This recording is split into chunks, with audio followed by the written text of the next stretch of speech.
Europe spent 4 years fighting over a law that would scan your private messages.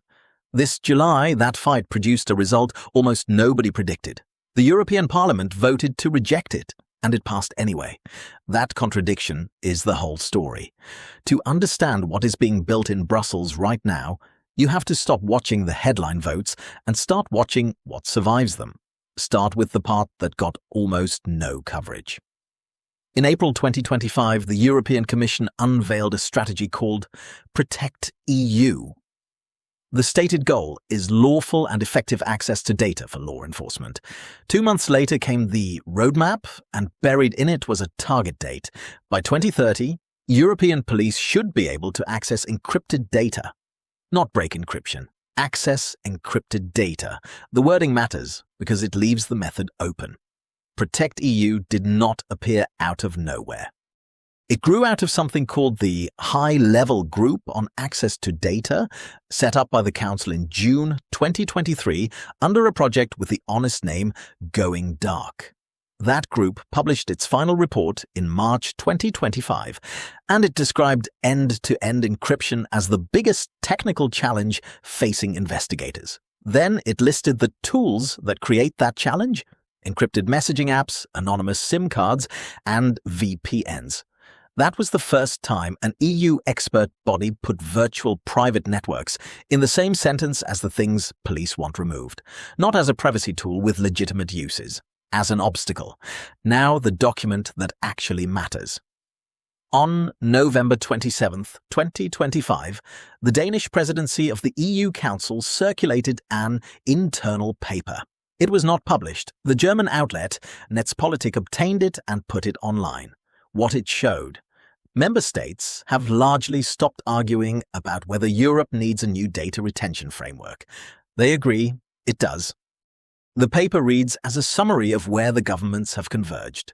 2 details are worth pulling out. The first is what they want retained, not message content, metadata, specifically traffic and location history, which the governments describe as the most valuable material they can get.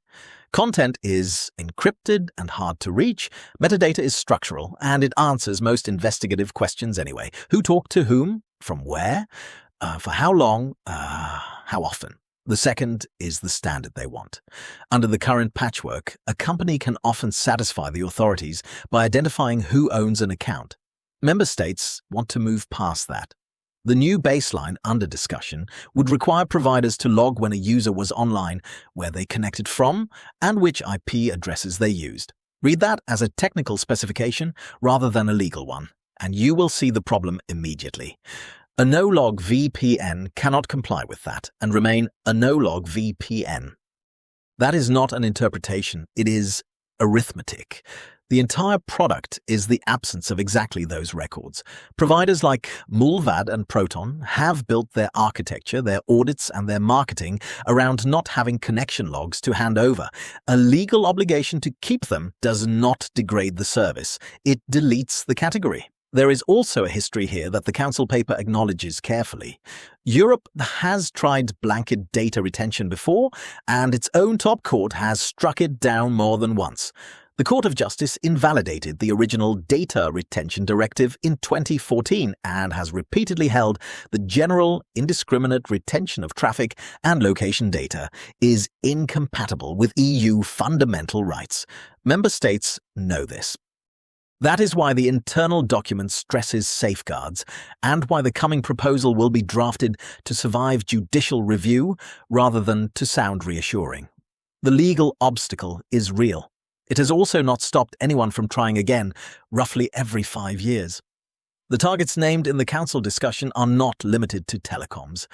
VPN services, messaging apps, and cloud storage are all in scope. Denis Vyazovoy, Chief Product Officer at AdGuard VPN, put the consequence plainly. An obligation to retain user metadata for a prolonged period could make such services untenable and push providers out of the European market. There is a precedent for exactly that. In 2022, India passed a rule requiring VPN providers to keep user logs for 5 years and hand them over on request. The major providers did not comply and did not fight it in court. They pulled their physical servers out of the country. India got its law, it did not get the data. Mullvad, the Swedish provider, has already said publicly that it will not change its architecture regardless of what the final European text says. That is a company stating in advance that it would rather be unlawful than be logged. The timeline? An impact assessment was expected in early 2026, with a formal legislative proposal around the middle of this year. As of now, that proposal has not landed. This is the quiet phase, and the quiet phase is when the shape gets decided. While that runs in the background, the loud fight has been chat control, and the way it ended in July tells you how Brussels handles a losing position. Quick reconstruction, because the sequence is the point. The Child Sexual Abuse Regulation was proposed in May 2022. In its strongest form, it would require messaging services to scan private communications, including encrypted ones, which in practice means client-side scanning. Your own device inspects your message before it is encrypted. Encryption survives on paper and stops mattering in practice. For 3 years, member states could not agree on a common position. They finally did in November 2025, which unlocked negotiations with Parliament. Running alongside the permanent regulation was a temporary measure, informally Chat Control 1.0. It allowed platforms to scan unencrypted messages voluntarily. On March 26, 2026, Parliament voted 311 to 228 to refuse extending it. The critical amendment, the one rejecting automated assessment of unknown photos and texts, carried by a single vote. So, the temporary regime expired on April 3, 2026. Then the interesting part. Google, Meta, Microsoft, and Snap announced they would keep scanning anyway. The legal basis for voluntary scanning had lapsed, and the scanning continued with no visible consequence. Meanwhile, the permanent regulation went through 5 rounds of trilogue negotiations. The 5th, on June 29th, collapsed over the same question that has blocked it since 2022, whether scanning can happen without suspicion. At which point the Council went back for the temporary measure it had just lost. On July 7th, Parliament approved an urgent procedure by 331 to 304. On July 9th, it voted on whether to reject the extension. 314 members voted to reject. That was a majority of everyone in the room. It was also not enough. Second reading rules require an absolute majority of all members. 300 to 61 votes. The extension survived by 47 votes that were never cast. Voluntary scanning of unencrypted messages is now legal in the EU until April 2028. Patrick Breyer, the German MEP who has tracked this file since 2021, called the maneuver a farce that damages democracy. Whatever you think of his politics, the procedural description is accurate. A measure Parliament rejected in March and rejected again in July is in force. Parliament did win something the same day. It passed an amendment walling off end-to-end encrypted services from the scheme, and that vote cleared its threshold. The amendment went back to the Council, which has until roughly October to accept or reject it. The permanent regulation resumes negotiation under the Irish presidency, expected around September, so nothing is settled, but notice the direction. Encryption keeps being defended successfully. Everything built around encryption keeps advancing, which brings us to the third piece and the one that will outlast both. In February 2024, the EU adopted eIDAS 2.0. Under it, every member state must offer citizens a digital identity wallet by the end of December 2026. A phone app holding government-verified credentials. Public bodies must accept it from early December. Very large online platforms are expected to follow. That deadline is legal, not aspirational. Interoperability testing between member states has been running for months.